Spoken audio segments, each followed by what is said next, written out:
Hi, this is Graham Jeacocke. Now,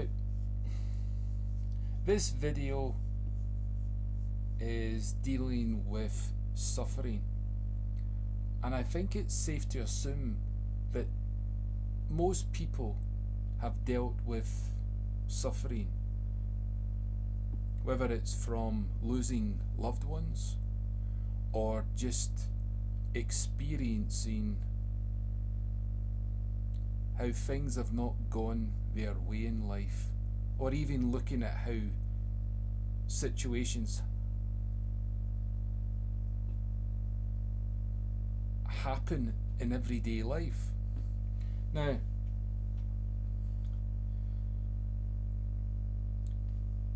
we don't know each other.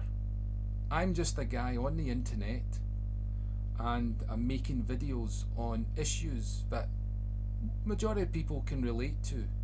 Whether they agree with me or not is not really the point, because they're all trying to search for truth. Now, there was an individual who came to me, and he was expressing his concern about suffering and what God has not done, despite by his claims that he's prayed. Now, I'm not doubting that he's prayed, but at the same time, I'm reminded by a passage, is it Hebrews or James? And he says, when you pray, don't be double-minded.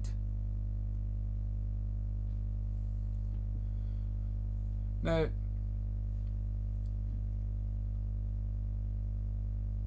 people talk to strangers, people talk to acquaintances, colleagues, friends, and that's how we pass issues that we are concerned about. That's how we get to the heart of the matter. But since I'm not your friend here, because we don't know each other, I'm saying this video for the sake of friendship, if that makes it any more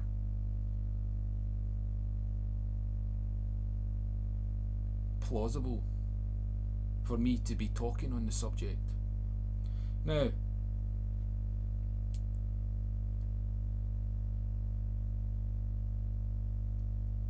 emotions are just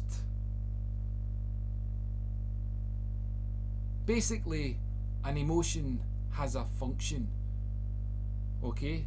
And these emotions do not understand what justice, what friendship is, what looking at a mountain is. They don't understand concepts. They are designed specifically for us. They have a specific purpose. They're isolated, and it's up to us, our conscious self, to regulate these emotions in some way. Now, unfortunately, like I trust my emotions when I shouldn't trust my emotions, and this is especially true for atheists when they talk about suffering, because an anorexic trusts their emotions that they are saying, you're fat. Their emotions are betraying them, their own emotions. So we can't rely on emotions completely. They're just a guide, and a bad guide at that. Now, I want to quote Jesus from the Bible, because atheists time and time again, they talk about their suffering, and suffering is a spectrum, but it doesn't really matter how intense the suffering is, because basically each one of us is a slave to our emotions. because we hold on to the past. I think that's our problem. We hold on to our past, and we don't want to let go. We don't want to move on. So I'd just like to point out that Jesus went through the exact same thing. Now,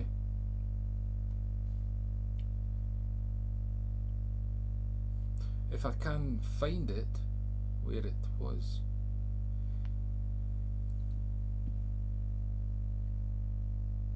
Jesus prayed in the Garden of Gethsemane before he was to be put on trial.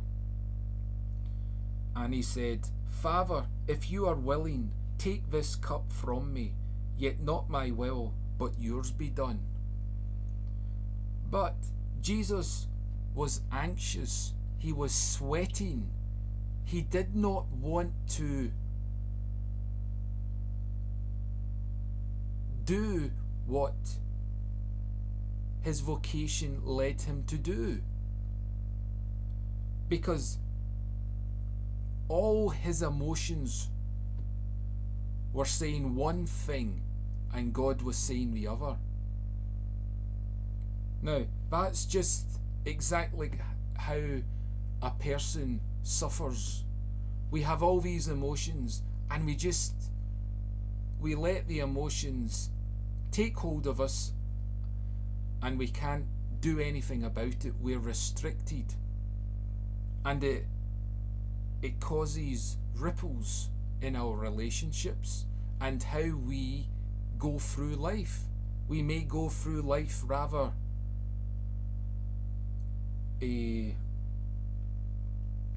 we're missing life, basically. That's what suffering does to us. We miss out on life. But here is Jesus missing out on life. But there's one thing Jesus doesn't do, or one thing that Jesus has, and that is the knowledge of God. And this is why he said, "Take this cup from me, yet not my will, but yours be done." You see, his will didn't think he should go through with all that what was going to lay ahead of him. And people who suffer, they don't want to get on with life, because these emotions, they think they're important and they can't let them go. But this is what Jesus did. He trusted, and he went and surpassed that. We doubt ourselves to overcome it, because there is no point in just a human overcoming an obstacle. Because how can you overcome something when there is no point to overcome something? You need something to say, well, I can overcome because this is there. And for Jesus, God was there. That was the purpose of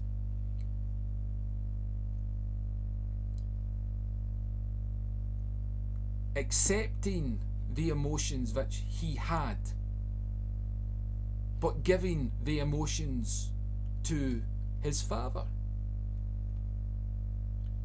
Heavenly Father.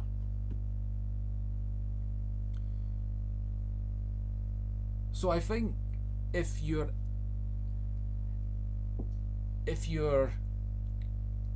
bogged down by your emotions, just remember that 2,000 years ago, Jesus went through an extreme situation, and he did it for everyone, even those who didn't deserve it. I didn't deserve it, and I don't think people, if they are honest, would say they deserved what Jesus did, but he did it. And you have to ask yourself, why did Jesus think it had to be done?